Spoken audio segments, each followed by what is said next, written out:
What's going on, YouTubers? I thought I would do a more formal upload. This is a very rare occasion. It's not going to be anything regular. In fact, I may even delete my YouTube channel sooner than later based on the way things are going on social media and YouTube. But I just want to do just kind of update on a couple of things and say hello to my remaining subscribers, which there's still over 7,000 of you out there. So there's probably 3,000 real people out there, and maybe 1,000 of those will watch this. So how's it going?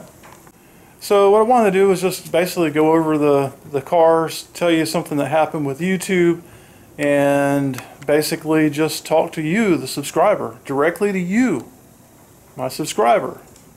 Alright, so I can promise you this: when you do see a video from me, you will never see an alternate camera angle if I'm making the video myself. Now, I get interviewed by one of these media deals one day, that I can't help that, but I cannot stand alternate camera angle. I hate it. I've always hated it. I cannot stand it unless somebody's standing over there and I'm actually talking to them.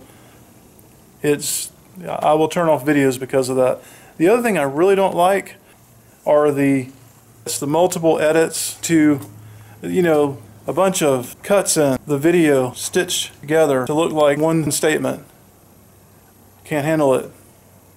I hate what YouTube has become.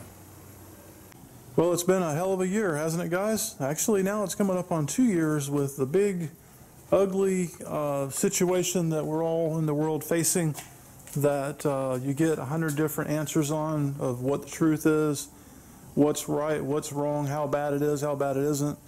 I'm not going to get into that. There's no need to. You guys well know the situation we're dealing with in the world.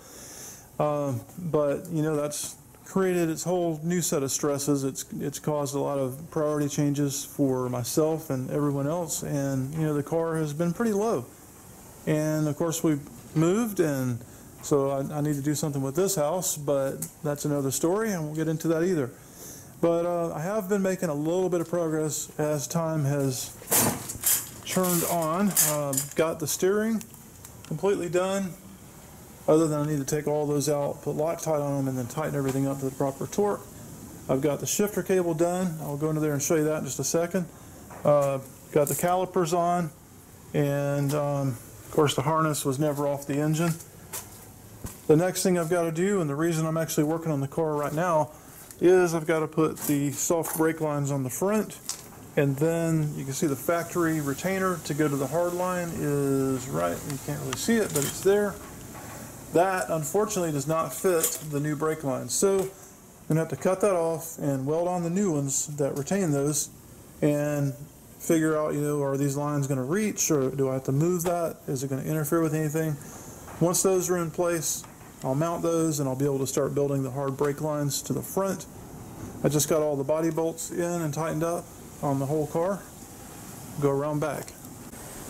So I've got the AccuAir system mounted. It's done as far as being mounted. Nothing else is left to do. You can see I had to do some pretty special work because of very limited space. I wanted to keep as much of the material on these hinges as I could, and that resulted in not having enough room to lift the tank in and drop it into those mounts. So I have to actually attach the mounts first and then slot them and put the nuts where I can access them from the outside. So it would have been nice if I could have done it a different way, but that's what we're with. The other mistake that I made was when I built this piece here, somehow when I was laying the car on the frame multiple times, it wasn't exactly where it was supposed to be, and so I ended up having to box these. So I'm going to build some little boxes, paint them to match, and they will be just attached with double-sided 3M tape, and there's really no need to access them. Also, the air lines are running through here only temporarily, because the bulkheads I could not locate. I just found those yesterday, so now I can start working on getting these lines cleaned up. And I've got to get 90s, which I'm a little bit disappointed in, and I might actually not use bulkheads. I may just use grommets, because every one of these fittings is a liability for a potential leak, and any sideways pressure on them, they start leaking down a little bit. So I'm really just trying to decide how I want to handle that, and then where I want these to actually enter at. So we'll see what happens. This is a Bluetooth amp. It is a not real high power at all. VCA BTA MP Harrison. It does have an analog input also, and an aux input with a little headphone style connector. But I don't even know the watts. I don't care. It's Bluetooth. My phone connects to it automatically. The volume of the phone controls the volume of the amp, and they're my speakers set up in stereo. I don't remember what those are, but they're just little small whatever speakers. This is going to be where the center air vent will be at, so it's actually going to distribute the center port of my air conditioning system through the speaker grill. And basically it was just a way of avoiding having any visible vent added below the dash. It won't be as good. I mean, you're not going to be able to control and direct the airflow, so at the end of the day I may end up still adding some sort of directable vent underneath, but for now I'm just trying to keep it really clean. And there's not much room because of the way I mounted the air conditioning box. Nothing's really changed in here. I've got some boom mat down, got all that boxed in back there of course, and just kind of working on the harness, you know, how I'm going to route the wire, where the rear fuse box and the body control module is going to end up at. Hopefully is up inside of here, possibly even in the trunk area, but I've got to be very careful because of the harness, the lengths of the cable, whether it's going to interfere with my foot and the gas pedal because of where it has to come down at. But as you can see, the air conditioner box is tucked up really high, and there's your floor vent right there, so that works out really good. But if I mount a vent in the middle, which I don't think it would look good offset to the side under the radio, but that's the other option. I could do something in flat black over there for that middle vent, but ideally it would just go straight from the center port, which is right there, and go into the back of that speaker. That's my plan, so we'll see how that goes, but and I'm hoping I think I can go in through there with it and slide it over. But for the dash vents, what I'm going to do is I'm going to take the headlight switch out because we'll be using the Trailblazer headlight switch, which will be hidden under the dash, and also we're going to use the optical sensor. Hopefully the automatic headlights will work. I think they will, but unfortunately it integrates with the air conditioning system and calculates something about sun load, and I don't know really what the story is on that, but I'm worried that I'm not going to have automatic headlights. If not, I'll just reach on the dash. But the point is, I'm going to use the headlight switch hole as a guide for a hole saw, and I'm going to mount the vent in the dash right there, and then I will do the other one over on that side in the same location, so it will attempt to look as factory as possible.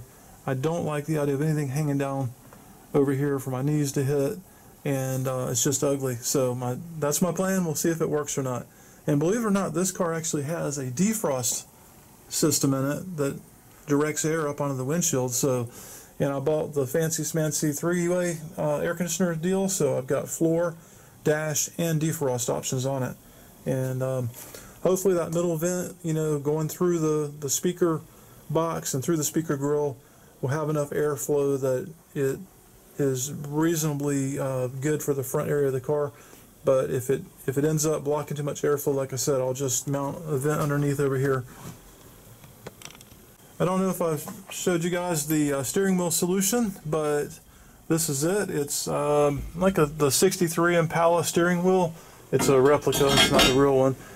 But that was the closest to the factory steering wheel in this car in its general design. And what I'm going to be doing is taking the original emblem, which is a smaller diameter. I'm going to make a fiberglass donut, and that will be glassed in, and it'll still receive the original, you can call it a horn button, but the emblem for the car. And this will all be painted in white, I believe. I'll have to look at the factory one. But I'm going to leave chrome here, and this piece will be in chrome. But from here towards the middle will be white to match the original style of the original steering wheel. So I elected to stick with a stock style fuel tank, except this one is plastic. I don't know how in the long term that's going to work out for me, but it does fit. The car does sit on this if it's slammed all the way down, just barely. But my tires are low. They haven't been used since 2018, and I haven't added any air to them, so that's going to lift the back of the car at least an inch and a half from where they are right now in air pressure. And it only touches here if I slam the rear and lift the front as high as it will go. But that means I am going to have to be a little bit careful with, you know, driving around with it really, really slammed. I really also wish the car would go higher than it can. It's pretty low in the back, so I mean, it looks good, but it's really only just high enough to be practical. And if I had my choice, I would definitely have a little bit more height on it, you know, at maximum lift. But unfortunately, not much I can do about it unless, I guess, I would have to change the shocks, and I would have to put a spacer in under the airbag, and that may be a possibility. It might be, you know, I can't go all the way down because of the fuel tank and because of the wheel well. So if you really look at the system, it's designed to lay the car on the frame. So building this in a different position wouldn't have been a bad idea. If I had built these shock mounts down another inch, it would have helped. But I was looking at, you know, kind of doing what it was designed for, and the possibility that one day, yeah, maybe I'll convert over to a Pinto, or sorry, a Mustang style fuel tank that sits in the trunk and doesn't hang down as low, and cutting out the fender wells and boxing those in so that the car can sit on the frame. But you know, I mean, the difference is basically right there. It's not going any lower than that, so it's really just about maybe 1.5 inches difference, and it's plenty low enough for this old guy. I got the drive shaft in. Everything looks good with that. I did have to do a little bit of clearancing on the transmission yoke, and I don't know if that's going to be any kind of a factor on balance. If it is, I'll have to pull this yoke, take it down to my friend at the machine shop, and let him get a dynamic balance on it. So that'll be fun. Brake lines are starting to appear. I've got the rear brake line built to the anti-backflow valve. So my next step is to get this one built that goes up here, figure out how I'm going to route it where it stays away from all the important stuff and makes its way over to this, which I'm also going to have to figure out where I want to mount that, where it's out of the way and allows the full travel that I need. So that's going to be, you know, it's just one of those things that's going to be, you know, a head scratcher for a while, and just hopefully I choose the right layout with it. Transmission mount I ended up building. It's stacked. I cut the original plate and had to actually lower this down to fit a 3rd gen or 4th gen style transmission crossmember rubber mount, but I wanted it rubber mounted because I don't want any more vibration than I have to have. The shift cable that I mentioned, this is actually a 700R4 kit. It is not intended for or shown to be compatible with the 4L80, and the reason is that the 700 mounts under the pan and the 4L80 mounts on top up here, so you can drop the pan without touching it. So all I did was I took the factory 4L80 or 4L60 mount, cut it, and then took the new mount and tacked it on, turned it up 90 degrees, tacked it to this, and then cut off the excess and welded it, painted it, put it on here. It all fits great. Everything else works wonderfully. So this is not my first time working on cars, but it is my first time truly building something, you know, from doing floorboards to suspension to the whole deal. And I'm pretty happy with how it looks. I mean, it's definitely, it looks a lot better underneath than it did when I got it. It may not be perfect, but it should be a great driver. So that's pretty much the update. The IROC, you know, it's just, sadly, it's just sitting here. I don't know what's going to happen with it. I really should just sell it. I probably would sell it if I could just get enough money out of it to make it worth my while. I know I'll be losing a lot, but I just don't see myself working on it as much as I would, you know, like to rewind the clock about 10 years. The way things are these days, it's a liability, honestly. I mean, you can't really do anything. It's very criminal to go fast anymore. It's the worst thing in the world to go on a back road and break the sound barrier. So, you know, it's just, they've made it to where it's just not enjoyable, and then who knows what kind of crazy things are going to happen with regulations and fuel prices, and I really want to get into it. I can get political very quickly, but I'm going to try to stay out of that. Speaking of politics, I did want to mention a very funny thing that happened to me here on YouTube, and then I'll get out of here. Made a comment on a video in relation to exactly what I got off YouTube for, why I don't upload videos anymore, was as a statement, as a stand. Got to stand for something, right? Against censorship. I saw it coming. You know, it was nowhere near as bad. In fact, a lot of people that I talked to were like, well, you know, what censorship or why? I mean, they won't let this or that. Look at it now. Try making a comment that goes against certain points of view on any number of subjects, and you risk, at a minimum, getting your comment deleted. Your account could be suspended. Your entire channel could be deleted. The army of people that have the other opinion might come after you. They might dox you. They might stalk you. They might attack you.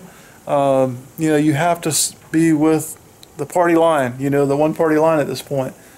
And I don't know, I guess I'm just more opinionated than that. And not that I'll be silenced, but it's a situation of the venue, you know. I don't control this venue. The venue controls me. It makes me hold back 1,000 things in my head and only say what won't get me deleted. And I can't live like that, you know. So if you want to know what I think, you're just going to have to be friends with me in person, I guess. And I'll tell you what I think. But on this venue, I will not. And I will not be silenced. Therefore, I cannot participate in this money grab that's known as YouTube.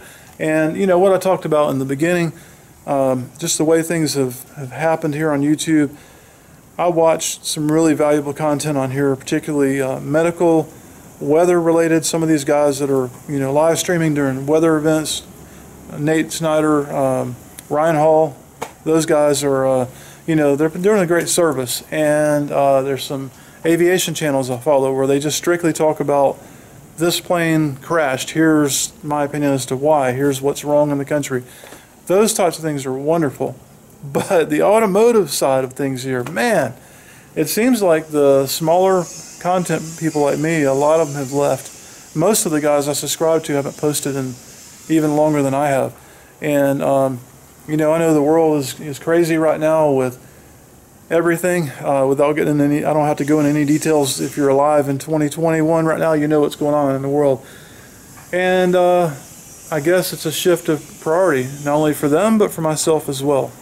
I'm staying busy, just not on car stuff, not on YouTube stuff, and obviously not even on this 49, which I truly do. The IROC is something that's been fueled by YouTube and you guys for many years. I was burned out on that thing so long ago. But this car, I would truly love to just hop in it and go for a cruise. And so hopefully we'll get there this year.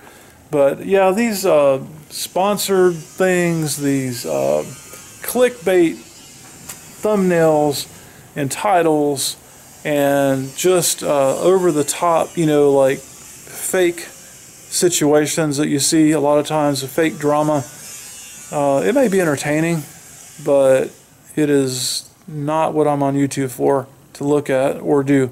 So anyway, till I see you again, if I see you again, Happy New Year.